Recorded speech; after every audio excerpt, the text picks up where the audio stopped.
नमस्कार दोस्तों, कैसे हैं आप लोग। मेरा नाम है हर्षित द्विवेदी और एक और वीडियो में मैं आपका स्वागत करता हूं। इंटरनेशनल ऑर्गेनाइजेशन की सीरीज में यूनेस्को के बारे में यहाँ पे बात करेंगे डिटेल में।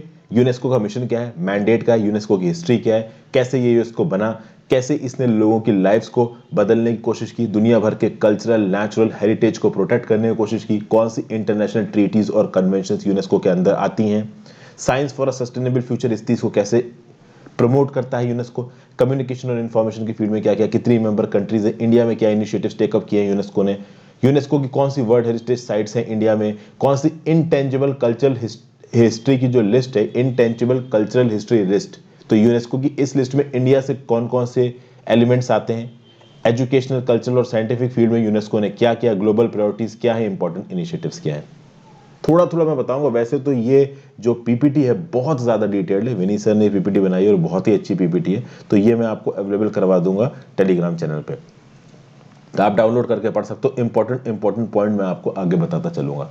तो आगे बढ़ने से पहले वीडियो पे लाइक का बटन, अगर अब तक आपने चैनल को सब्सक्राइब नहीं किया हो तो सब्सक्राइब जरूर कर लीजिए। मेरे द्वारा बनाई गई और वीडियोस को देखने के लिए और मुझे सपोर्ट करने के लिए ज्वाइन बटन दबा के चैनल के मेंबर भी आप बन सकते हैं। चलिए आगे बात करते हैं। यूनेस्को का फुल फॉर्म क्या है, United Nations Educational Scientific and cultural Organization. तो मतलब एजुकेशन के फील्ड में, साइंस के फील्ड में और कल्चरल के फील्ड में जितनी भी चीजें हैं वो यूनेस्को आगे ले जाने की कोशिश करेगा। यूनेस्को को जो प्रोग्राम्स हैं वो पूरी तरीके से जो एजेंडा 2030 है, जिसको यूएन जनरल असेंबली ने 2015 में अडॉप्ट किया।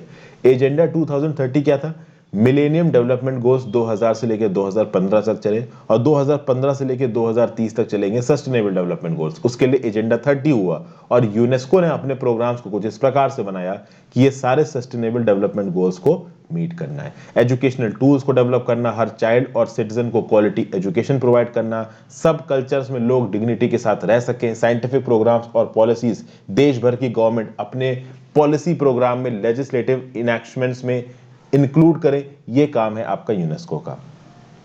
फ्रीडम ऑफ एक्सप्रेशन को सपोर्ट करता है, फंडामेंटल राइट्स, डेमोक्रेसी, इसको सपोर्ट करता है यूनेस्को। हालांकि यूनेस्को चाइना में भी काम करता है, वहां कोई डेमोक्रेसी नहीं है। उसके बाद यूनेस्को का फाउंडिंग विजन क्या था, यूनेस्को का जो फाउंडेशन है वो रखा गया था जब हम लोग का सेकेंड वर्ल्ड वॉर चल रहा था। सेकेंड वर्ल्ड वॉर के दौरान दुनिया भर में रेसिस्ट आइडियोलॉजी चल रही थी, एंटी सेमेटिक वायलेंस चला रखा था हिटलर ने। एंटी सेमेटिक वायलेंस मतलब ज्यूस के प्रति घृणा, ज्यूस को मारना। तो इस तरीके के पोलराइजेशन और इनटॉलरेंस वाले माहौल में फाउंडेशन डाला गया किसका, यूनेस्को का। कल्चरल डाइवर्सिटी न केवल सेकेंड वर्ल्ड वॉर के दौरान पे खतरे में थी, वो आज भी खतरे में है। तो यूनेस्को के जो काम सेकेंड वर्ल्ड वॉर के समय पे एनविसेज किए गए थे वो आज भी उतने ही पोटेंट है। इनफैक्ट बहुत ही ब्रॉड फ्रेमवर्क में धीरे धीरे अलग अलग तरीके से हमारे सामने आ रहे हैं। तो भैया एजुकेशन, साइंस और कल्चर को प्रमोट करके फ्रीडम ऑफ एक्सप्रेशन को बचा के रखना, पीस को मेंटेन करना, ह्यूमन राइट्स को मेंटेन करना, यह काम है यूनेस्को का। बना कब था, फाउंडेशन क्या था, 1942 में जब सेकेंड वर्ल्ड वॉर जारी था। 1939 से 45 तक चला है आपका सेकेंड वर्ल्ड वॉर।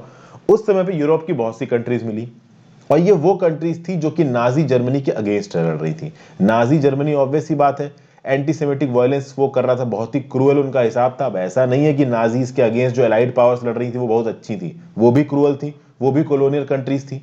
बट कहीं ना कहीं नाजी जर्मनी और उसके अलाइज जैसे कि फासिस्ट इटली और जापान, इन सब के अगेंस्ट जो ग्रुप लड़ रहा था, उन ग्रुप में से कुछ कंट्रीज मिली और उन्होंने एक ग्रुप बनाया जिसको बोला जाता है conference of allied ministers of education, CAME. अभी वर्ल्ड वॉर 2 के खत्म होने के कोई भी आसार नहीं दिख रहे, बट कहीं ना कहीं इन लीडर्स के अंदर एक आशा थी कि आगे आने वाले समय में वर्ल्ड वॉर खत्म होगा। जब खत्म होगा तो हम अपने सिस्टम्स को, खासकर एजुकेशन के सिस्टम्स को किस तरीके से रिकंस्ट्रक्ट करेंगे, ये बोला केम ने।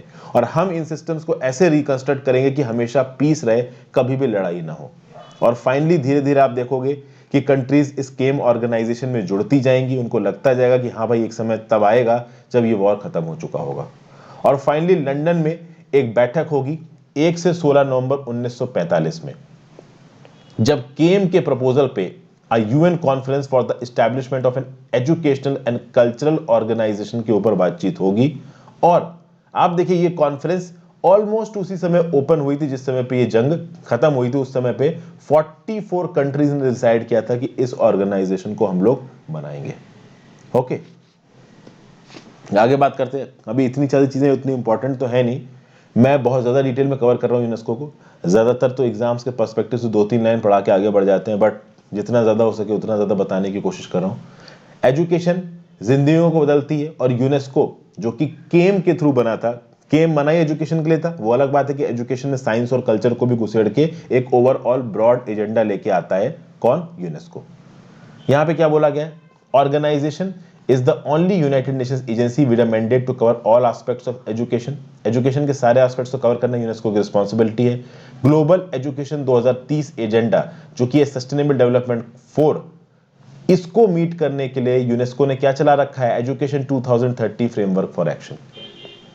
तो भाई रीजनल लेवल पे एजुकेशन लीडरशिप, ग्लोबल लेवल पे लीडरशिप, एजुकेशन सिस्टम्स को दुनिया भर में स्ट्रांग करना, प्री स्कूल से लेके हायर स्कूल तक की एजुकेशन को स्ट्रांग करना, ग्लोबल सिटीजनशिप के कॉन्सेप्ट को प्रमोट करना, सस्टेनेबल डेवलपमेंट के कॉन्सेप्ट को प्रमोट करना, human rights, gender equality, health, HIV AIDS से लड़ना, टेक्निकल वोकेशनल स्किल डेवलपमेंट, सब कुछ एक बहुत ब्रॉड मैंडेट है यूनेस्को का।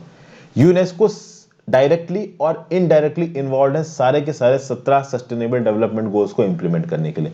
यूनेस्को की बात कर लीजिए, अभी तक मैं आपको इससे पहले यूनाइटेड नेशंस एनवायरनमेंट प्रोग्राम बता चुका हूं, यूनाइटेड नेशंस डेवलपमेंट प्रोग्राम बना चुका हूं, और मैंने बताया था कि वो दोनों प्रोग्राम कहीं ना कहीं सस्टेनेबल डेवलपमेंट गोल्स के साथ जुड़ते हैं। यूनेस्को भी कोई एक्सेप्शन नहीं है, वो भी इन 17 डेवलपमेंट गोल्स के साथ जुड़ता है। कौन कौन से हैं अगर आप याद रख सको नंबर वाइज बहुत अच्छा होगा, इसलिए एक एक लाइन मैंने बता दिया यहाँ पे कौन कौन से सस्टेनेबल डेवलपमेंट गोल्स हैं। Number 1 no poverty, number 2 zero hunger, आप इनको पढ़ सकते हो। और एग्जाम्स में अगर आप सस्टेनेबल डेवलपमेंट गोल के नंबर को उसके टाइटल के साथ कोट कर सको तो भाई नंबर अच्छे मिल सकते हैं। फिर protecting our heritage and fostering creativity, UNESCO ने बहुत से कल्चरल कन्वेंशंस चला रखे ताकि इंटरनेशनल कोऑपरेशन किया जा सके, एक ऐसा गवर्नेंस सिस्टम बनाया जा सके दुनिया भर में जहां पे कल्चरल होमोजेनिटी नहीं भी है तो भी डाइवर्स कल्चर एक जगह पे आके एक दूसरे की तरफ म्यूचुअल रिस्पेक्ट रखें, कम्युनिटीज के बीच में कोहेशन हो, आइडेंटिटी पॉलिटिक्स के नाम पे लड़ाई ना हो, और प्लूरलिस्टिक और इंक्लूसिव सोसाइटी को बनाया जा सके। और इन इंटरनेशनल ट्रीटीज का काम क्या है, ताकि ये प्रोटेक्ट कर सके और सेफगार्ड कर सके दुनिया की नेशनल और कल्चरल हेरिटेज को, जिसमें ancient archaeological sites, intangible and under water heritage, museums collection, oral traditions and other forms of heritage, हर प्रकार का हेरिटेज आता है। ये कौन सी इंटरनेशनल ट्रीटीज हैं, तो ये उन ट्रीटीज के नाम लिखे हुए हैं दोस्तों। पहली आपको नजर आ रही है the convention on the protection and promotion of diversity of cultural expression 2005, फिर convention for safeguarding the intangible cultural heritage 2003, universal declaration of cultural diversity, और बाकी सारी आप पढ़ सकते हो, ज्यादा आपने सुनी नहीं होगी। यहां पे देखिए the Hague convention for the protection of cultural property in the event of armed conflict, the convention on the means of prohibiting and preventing the illicit traffic cultural property 1970, the convention on the protection of copyright and neighbouring rights 1952-1971, convention of protection of world culture and natural heritage 1972, the convention on the protection of under water cultural heritage 2001। भैया एक दो भी याद रख पाओ, अब आपको मैं सारी इंफॉर्मेशन दे रहा हूं, ये आपके दिमाग पे कि भैया कितना याद कर सकते हो और कितना नहीं कर सकते हो। देखिए यूपीएससी की पढ़ाई में समझने के साथ साथ याद करना भी एक फैक्टर है, अब वो है, उसमें कुछ किया नहीं जा सकता। फिर साइंस फॉर सस्टेनेबल फ्यूचर में यूनेस्को क्या करता है, साइंस टेक्नोलॉजी और इनोवेशन की फील्ड में कंट्रीज को असिस्ट करना काम है यूनेस्को का। उसके बाद अगर आप साइंस और टेक्नोलॉजी को बढ़ाओगे तो ओवरऑल आप सोसाइटी और सिटीजन्स को एम्पावर कर रहे हो। स्टेट्स के पास ये ताकत आ जाएगी कि वो अपनी साइंटिफिक डेवलपमेंट के चलते लोगों के लिए ज्यादा काम कर पाएं। साइंटिफिक नॉलेज रहेगी अगर हमको अर्थ की हिस्ट्री की, मिनरल रिसोर्सेज की, इकोसिस्टम की, बायोडाइवर्सिटी की, तो ओवरऑल इकोसिस्टम्स के साथ यूजफुली इंटरफेयर करके ह्यूमंस काफी कुछ कर सकते हैं। ओके, फिर आप देखिए यूनेस्को काम कैसे करता है सोशल और ह्यूमन साइंस की फील्ड में, तो अपने हेडक्वार्टर्स के थ्रू, अपने फील्ड फॉर्मेशंस के थ्रू कंट्रीज यानी मेंबर स्टेट्स के साथ आप बातचीत करता है कौन, यूनेस्को, और उनको समझाने की कोशिश करता है कि कैसे डाइवर्सिफाइड सोसाइटीज में आप अलग अलग चैलेंजेस को टैकल कर सकते हो। इंडिया में भी यूनेस्को ग्राउंड लेवल पे इन्वॉल्व है। दुनिया भर में यूनेस्को किन प्रोग्राम्स के थ्रू जुड़ता है देशों के साथ, तो intergovernmental programme for management of social transformations, MOST youth programme, फिर culture of peace and non violence programme.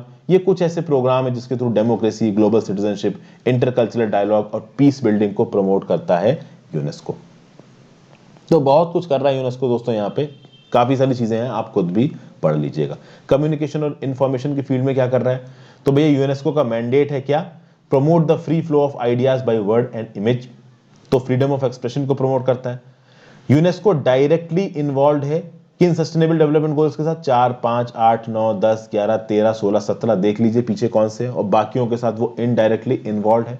फिर यूनेस्को फ्रीडम ऑफ एक्सप्रेशन और सेफ्टी ऑफ जर्नलिस्ट की बात करता है, दोनों ऑनलाइन और ऑफलाइन मोड में। किसमें? In the framework of United Nations plan of action on the safety of journalist.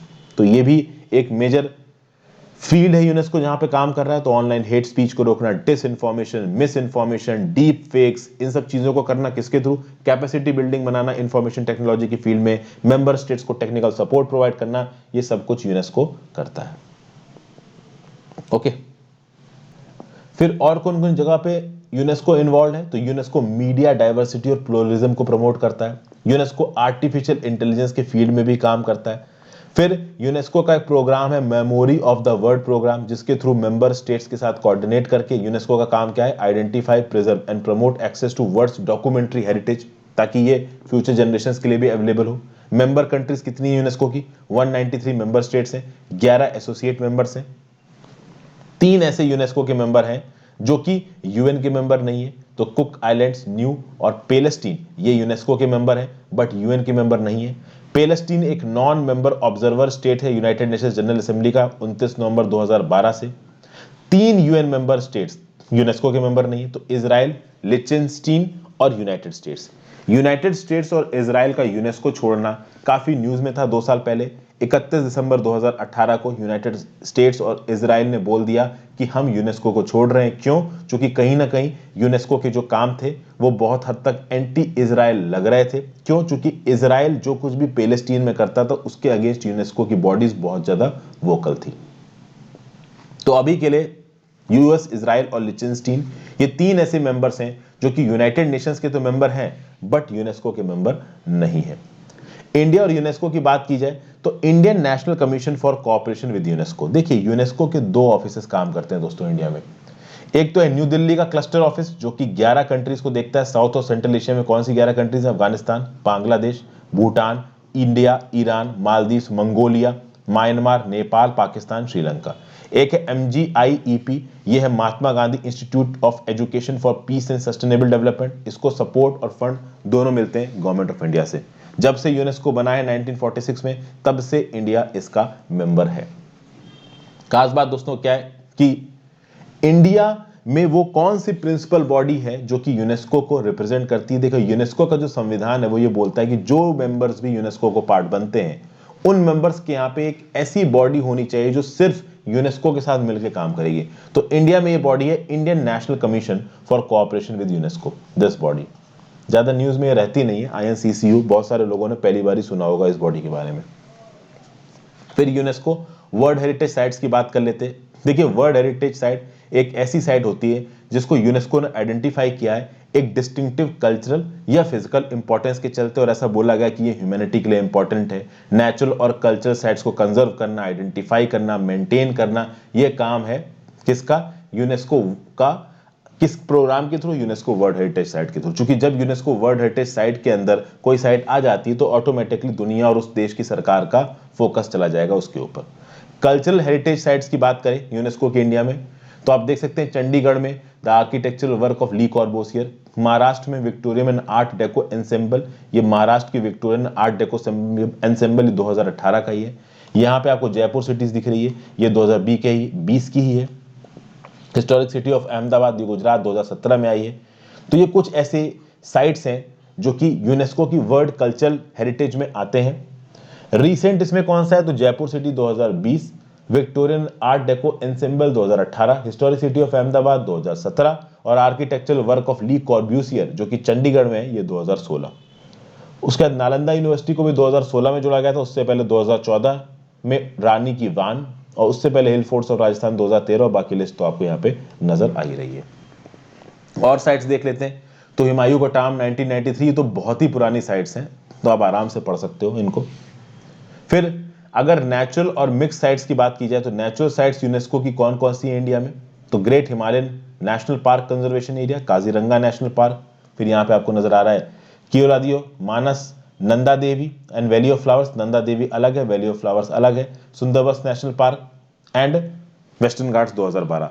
खांगजेंडजोंगा national park 2016, ये एक मिक्स्ड साइट है। फिर आगे बात की जाए कि यूनेस्को की एक्टिविटीज एजुकेशन के फील्ड में क्या है, तो यूनेस्को एजुकेशन को, अब देखिए 5 प्रोग्राम एरियाज में यूनेस्को काम करता है। एक है आपका education, natural sciences, social and human sciences, culture and communication and information. भैया ये सब एक तरीके से एजुकेशन के साथ ही रिलेटेड है। एजुकेशन में रिसर्च को प्रमोट करता है यूनेस्को। ओके, अगर बात की जाए किन किन इनिशिएटिव्स के थ्रू दुनिया भर में यूनेस्को एजुकेशन को प्रमोट करता है, तो यूनेस्को चेयर्स के थ्रू प्रमोट करता है। इंटरनेशनल नेटवर्क है 644 यूनेस्को चेयर्स का, जिसमें 770 इंस्टीट्यूशन है 126 कंट्री में। Environmental conservation organization, conservation against discrimination in education, organization of international conference, pollution, सब है, आप पढ़ लीजिए, इतना डिटेल में जाने की जरूरत है नहीं। कल्चरल फील्ड में क्या एक्टिविटीज है यूनेस्को की, यहां पे दिख रखा है, तो ग्लोबल जियो पार्क्स नेटवर्क है, बायोस्फीयर प्रोग्राम चला रखे हैं, program on the man and biosphere reserves, city of literature 2007, फिर नीचे देख लीजिए world heritage sites, world digital library. तो कल्चरल फील्ड में इस तरीके से यूनेस्को अपने प्रोग्राम को दुनिया भर में चलाता है। आगे बात की जाए, जो इनटेंजिबल कल्चरल हेरिटेज लिस्ट है इंडिया की, उसमें क्या क्या है, ये भी यूनेस्को द्वारा रिकॉग्नाइज्ड है। तो आप देख सकते हैं, traditions of Vedic chanting, Ramlila, Kutiyattam, Ramman, Mudiyettu, Kalbelia, Chhau, Buddhist chanting of Ladakh, Sankirtana, traditional brass and copper craft of utensil making of the Thatheras of Jandiala Guru Punjab, yoga, नवरूज और कुंभ मेला, ये इनटेंजिबल कल्चरल हेरिटेज लिस्ट में आते हैं। आगे बात की जाए इंपॉर्टेंट इनिशिएटिव्स क्या हैं यूनेस्को द्वारा चलाए गए, बहुत डिटेल में इन इनिशिएटिव्स में घुसने की जरूरत नहीं है। पहला वर्ल्ड हेरिटेज कन्वेंशन 1972 का, जो नेचुरल कंजर्वेशन और कल्चरल प्रॉपर्टीज को बचाने की बात करता है। Man and the biosphere program, ये एक इंटर गवर्नमेंटल साइंटिफिक प्रोग्राम है जो पीपल और एनवायरमेंट के रिलेशंस को खंगालता है। International geo science and global geo park program, ये भैया जियो साइंटिस्ट का एक ग्रुप है जो इंटेलेक्चुअल कैपेसिटी को बढ़ाता है, रिस्पॉन्सिबल रिसोर्स एक्सट्रैक्शन करता है। फिर international hydrological program, water assessment program, international basic sciences program. तो ये कुछ प्रोग्राम्स है जो दुनिया भर में यूनेस्को चला रहा है, याद रख सके तो याद रख लीजिए, कहीं कोई क्वेश्चन आए तो आप इसको कोट कर सकते हो। कहीं भी कभी ये जो प्रोग्राम्स है ये न्यूज़ में रहते हैं तो उस समय पे समझ में नहीं आते हैं, क्योंकि यूनेस्को के अंदर बहुत से ऐसे प्रोग्राम्स चल रहे हैं, सारे इंपॉर्टेंट मैंने आपको बता दिए, जितना डिटेल तरीके से यूनेस्को समझा सकता था समझा दिया। Thank you for watching, have a great day.